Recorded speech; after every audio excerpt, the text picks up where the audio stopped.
Hello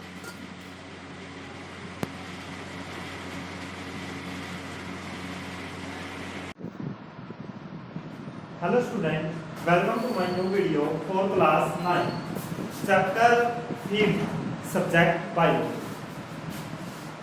That's our class is 9, subject biology.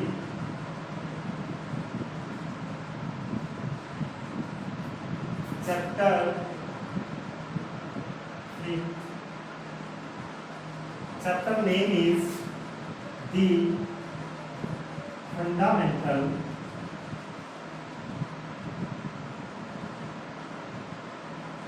unit of life,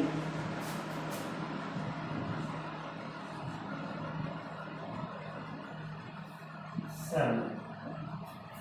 जैसा कि हमने last topic पढ़ा था न्यूक्लियस, कुछ जीवों के अंदर न्यूक्लियस क्या होती है, वेल डिफाइंड होती है, कुछ जीवों में न्यूक्लियस वेल डिफाइंड नहीं होती। तो आज हम उन जीवों के अंदर डिफरेंस पढ़ेंगे जिनके अंदर न्यूक्लियस वेल डिफाइंड होती है और जिनमें वेल डिफाइंड नहीं होती। तो हम उन जीवों को दो पार्ट में पढ़ेंगे, एक इसके अंदर बोला जाएगा प्रोकैरियोटिक और दूसरों को बोला जाएगा यूकैरियोटिक। प्रोकैरियोट्स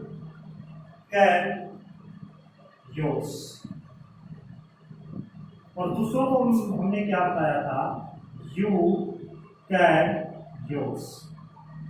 या eukaryotic cell. Prokaryotic cell, eukaryotic cell. Prokaryote किनको बोलते हैं? ऐसी सेल या ऐसे जीव जिनके अंदर न्यूक्लियस बहुत अच्छे से डिफाइन नहीं होती, यानी कि ये ऐसे जीव हैं जहां पर न्यूक्लियस बहुत अच्छे से डिफाइन नहीं होती।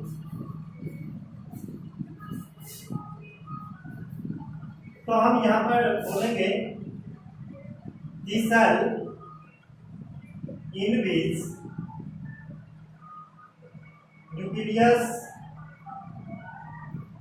is not well defined। Nucleus अच्छे से डिफाइन नहीं होती, यानी न्यूक्लियस जो सेल के बीच में पाई जाती हैं वो अच्छे से डिफाइन नहीं होती।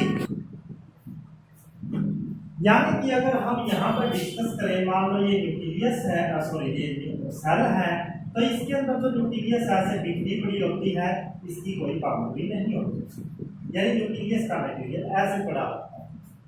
लेकिन ये ऐसी सेल है जिसके अंदर जो न्यूक्लियस होती है बिल्कुल अच्छे से वेल डिफाइंड होती है, जिसकी न्यूक्लियस यानी बीज का गोला बिल्कुल अच्छे से होता है। This cell which have well defined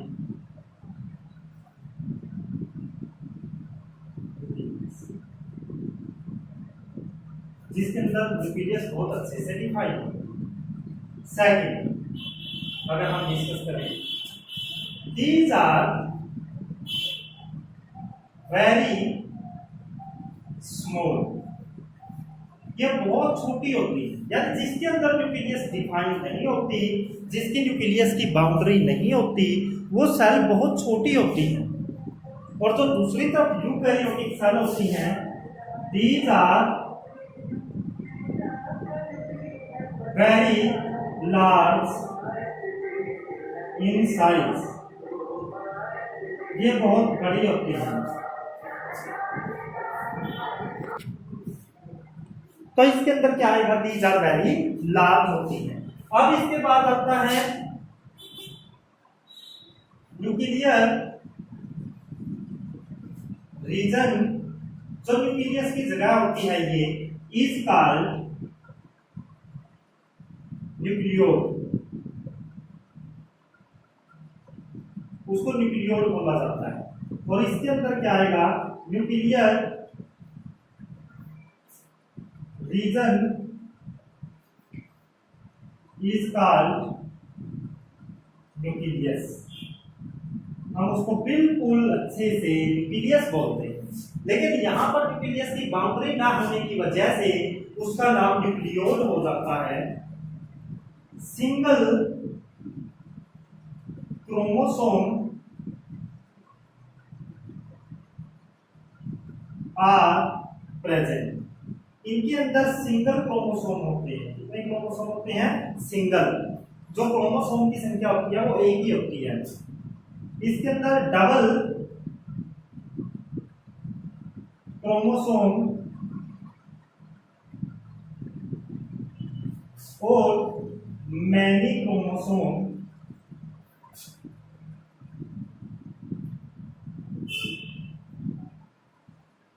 are present. इनके अंदर बहुत सारे क्रोमोसोम हो सकते हैं। इसके अंदर जो सेल के अंदर ऑर्गेनील्स होते हैं, छोटे छोटे अंग, उनकी बाउंड्री नहीं होती। यानी कि हम लिखेंगे सेल ऑर्गेनील विद बाउंड्री।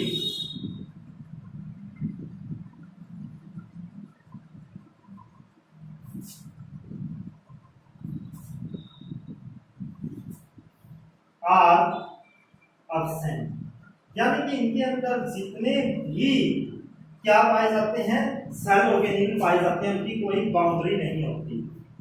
इसमें क्या आएगा? ऑर्गेनील्स बोलते हैं छोटे छोटे अंग सेल के अंदर पाए जाते हैं with boundary are present. Boundary वाले सेल ऑर्गेनील्स होते हैं। सिक्स्थ आ जाएगा एग्जाम्पल। एग्जाम्पल के अंदर आएगा कुछ बैक्टीरिया। इसके अंदर आएंगी एनिमल सेल, प्लांट सेल।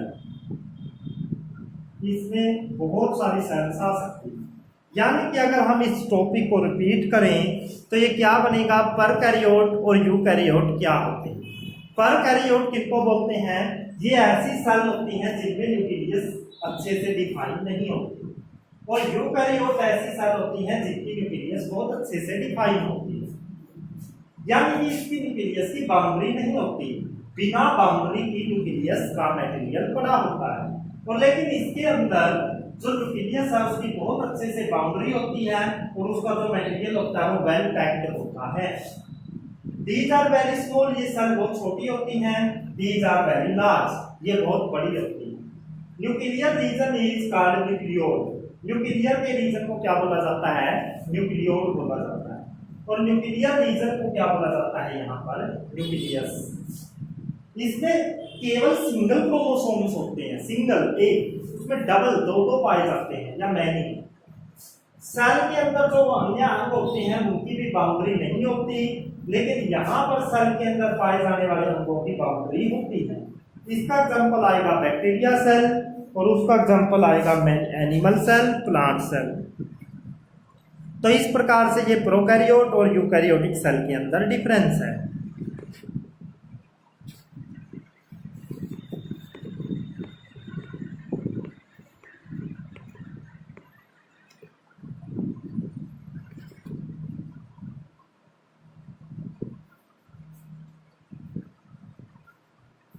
अब जैसे कि ये सेल, ये हो गई इसकी न्यूक्लियस।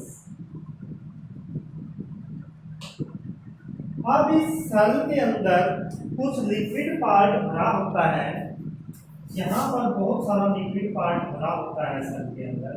उस लिक्विड पार्ट को क्या बोला जाता है? साइटोप्लाज्म। यहाँ पर बहुत सारा फ्लूइड है। इस फ्लूइड पार्ट को हम क्या बोलेंगे? साइटोप्लाज्म, यानी सेल के अंदर पाया जाने वाला फ्लूइड। अगर हम लिखें साइटोप्लाज्म, साइटोप्लाज्म क्या हो जाएगा? The fluid content inside the plasma membrane. यानी कि सेल की जो प्लाज्मा मेम्ब्रेन है उससे अंदर की तरफ ऐसे ऊपर से इसके बीच में न्यूक्लियस और इसके बीच में जो फ्लूइड पाया जाता है इज कॉल्ड साइटोप्लाज्म। इसको साइटोप्लाज्म।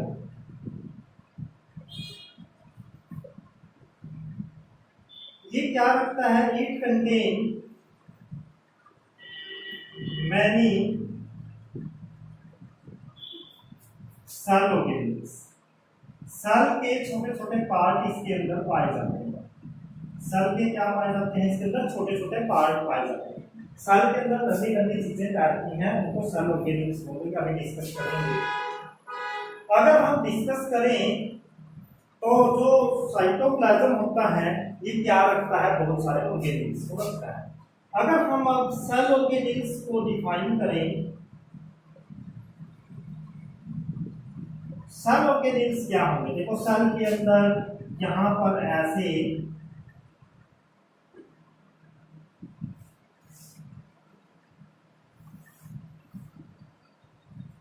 कुछ जाली जैसी शेप होगी, इनको पीआर बोला जाता है। फिर यहाँ पर कुछ ऐसे ऑर्गेनिल्स भी हो सकते हैं, इनको माइटोकॉन्ड्रिया बोलते हैं।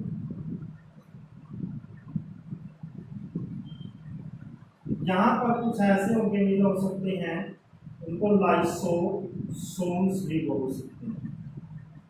यहाँ पर नन्ही नन्ही क्या हो सकती है? राइबोसोम। और यहाँ पर इसके अलावा भी बहुत सारे ऑर्गेनिल्स हो सकते हैं, यानी कि छोटे छोटे पार्ट जो सेल की सहायता करते हैं। सेल ऑर्गेनिल्स किसको बोलते हैं? The component of cell, the tiny structure. Tiny की जगह हम स्मॉल वर्ड भी यूज कर सकते हैं।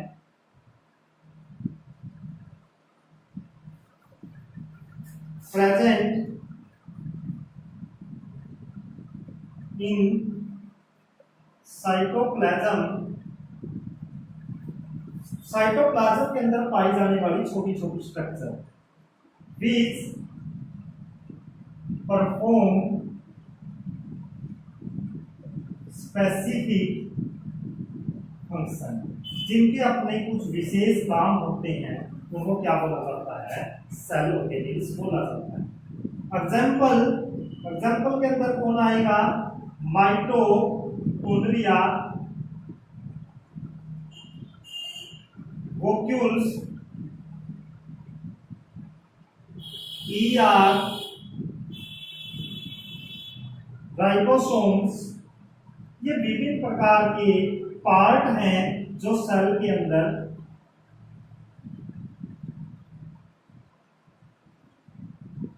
पाए जाते हैं। ये अपने स्पेशल काम करते हैं और इन काम के कारण क्या है? ये सेल की हेल्प करते हैं। ये बहुत सारी चीजें में सेल की क्या करते हैं? हेल्प करते हैं। अब हम सबसे पहला सेल ऑर्गेनिल पढ़ेंगे ईआर। ईआर की फुल फॉर्म है एंडोप्लाज्मिक रेटिकुलम।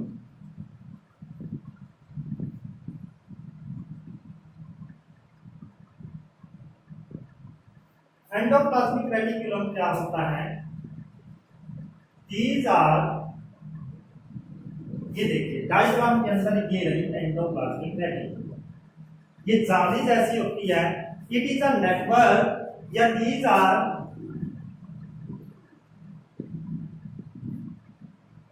दी मेम्ब्रेन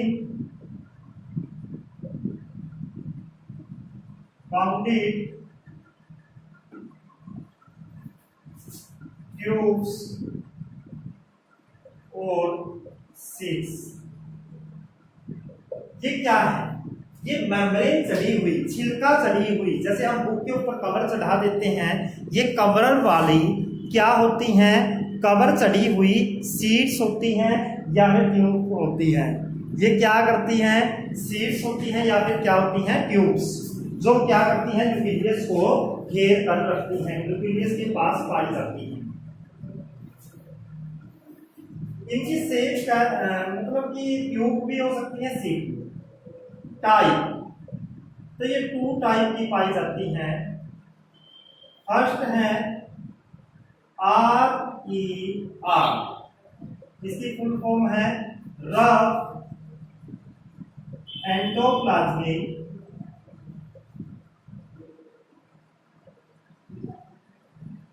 रेटिक्यूलम, और दूसरी होती है SER, जो होती है स्मूथ एंडोप्लाज्मिक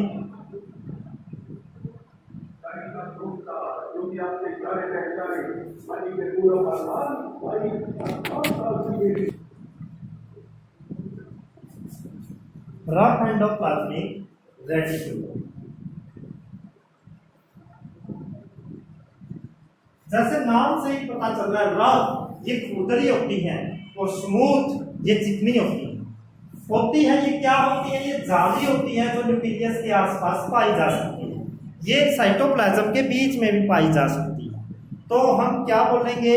ये क्या होती है? जालियां होती हैं जो न्यूक्लियस के आसपास पाई जा सकती है।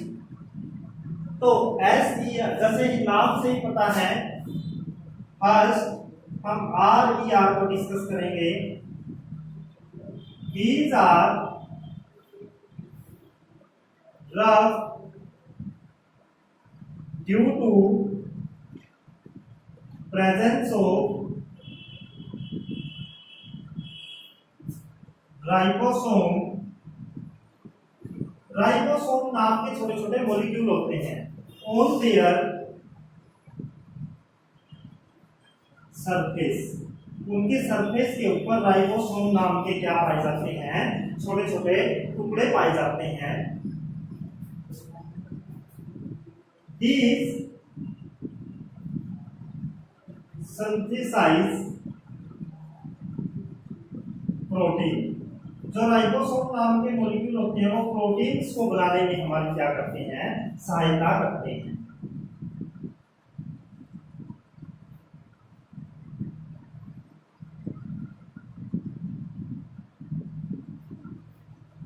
तो दूसरी तरफ हम पढ़ते हैं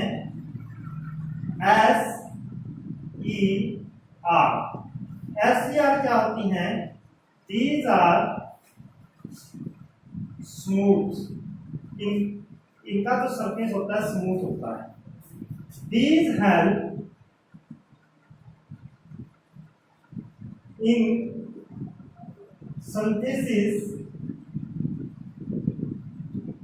of fat, ये लिपिड या फैट को बनाने में सहायता करती हैं। ये क्या करती हैं? फैट या लिपिड को बनाने में हमारी क्या करती हैं? सहायता, चिकनाई बनाती हैं। RER किसको बनाती हैं? प्रोटीन को। और SER किसको बनाती हैं? लिपिड को।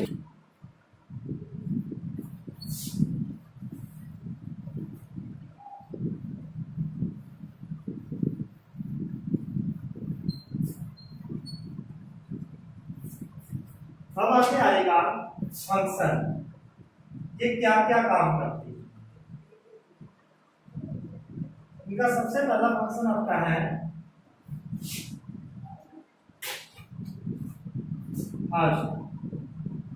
these help in formation of protein and lipid। ये प्रोटीन और लिपिड को बनाने में हमारी सहायता करती है। Second, these act as transport channel, यानी कि ये बहुत सारे मटेरियल को ट्रांसपोर्ट करें। जैसे न्यूक्लियस के अंदर जो भी मटेरियल बनेगा उसको ये बाहर भी ला सकती हैं और बाहर से न्यूक्लियस के अंदर भी दे सकती हैं। ये ट्रांसपोर्ट का काम करती है, ये ट्रांसपोर्ट चैनल का काम करेगी। These give framework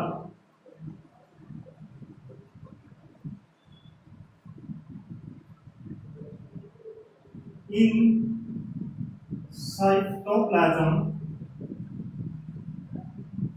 to carry out chemical reaction. यानी कि ये क्या करती हैं, बहुत सारी reaction these give framework in cytoplasm to carry out chemical reaction. ये बहुत सारी जगह प्रोवाइड करती है। These give surface framework to carry out many reaction. ये बहुत सारी रिएक्शन को कैरी आउट करवाने की ये जगह देती है। These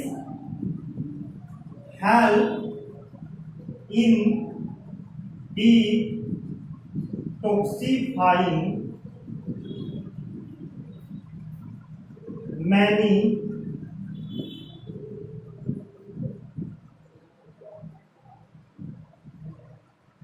poisonous material। अगर कोई जहरीली चीज हमारे शरीर में है तो ये उसके जहर को खत्म करने का काम करती है। ये क्या क्या काम करती हैं?